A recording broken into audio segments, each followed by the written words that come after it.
আজকের এই পটলের রেসিপিটা বাড়িতে কিন্তু অবশ্যই একবার করে দেখো। এখানে পটলটাকে এইভাবে কেটে নিয়েছি আর একটু লবণ দিয়ে ভালো করে মাখিয়ে নিচ্ছি। এখানে কিন্তু হলুদের ইউজ করবোই না। তো এখানে তেল দিয়েছি, এবার পটলটাকে এপিট ওপিট করে ভালো করে ভেজে নিচ্ছি। পটলগুলো আমার ভাজা হয়ে গেছে, এগুলোকে তুলে সাইডে রেখে দিলাম।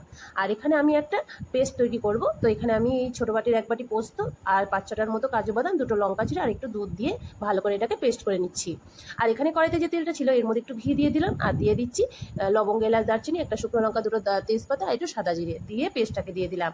দিয়ে এবার ভালো করে গাটা ধুয়ে দিয়ে ভালো করে নাড়ি চাড়িয়ে নিচ্ছি। এর মধ্যে দিয়ে দিচ্ছি সাদা জিরের গুঁড়ো, কাশ্মীর লঙ্কার গুঁড়ো, ধনিয়া গুঁড়ো আর একটু দিয়ে দিচ্ছি লবণ। তো ভালো করে নাড়িয়ে ছাড়িয়ে নেব।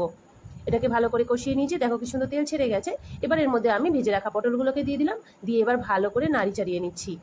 এবার এর মধ্যে দিয়ে দেবো দুধটাকে দিয়ে ভালো করে নাড়িয়ে চাড়িয়ে কিছুক্ষণের জন্য ফুটতে দেবো। দেখো এটা আমার ফুটে উঠেছে। এবার এর মধ্যে দিয়ে দিচ্ছি স্বাদ মতো চিনি আর দিয়ে দিলাম একটু কেশরি মেথি। তো এই কেশরি মেথিটা দিলে কিন্তু দারুণ লাগে খেতে, এটা কিন্তু অবশ্যই দেবে। তো দিয়ে ভালো করে নাড়ি চাড়িয়ে এটাকে আমি সার্ভ করে নেব। তো বন্ধুরা, যারা এই রেসিপিটা করেছো তাদের তো কিছু বলারই নেই, আর যারা করোনি অবশ্যই বাড়িতে এইভাবে একবার ট্রাই করো। খেতে কিন্তু দারুণ লাগে। আর কেমন লাগলো অবশ্যই কমেন্ট বক্সে একটু কমেন্ট করে জানিও।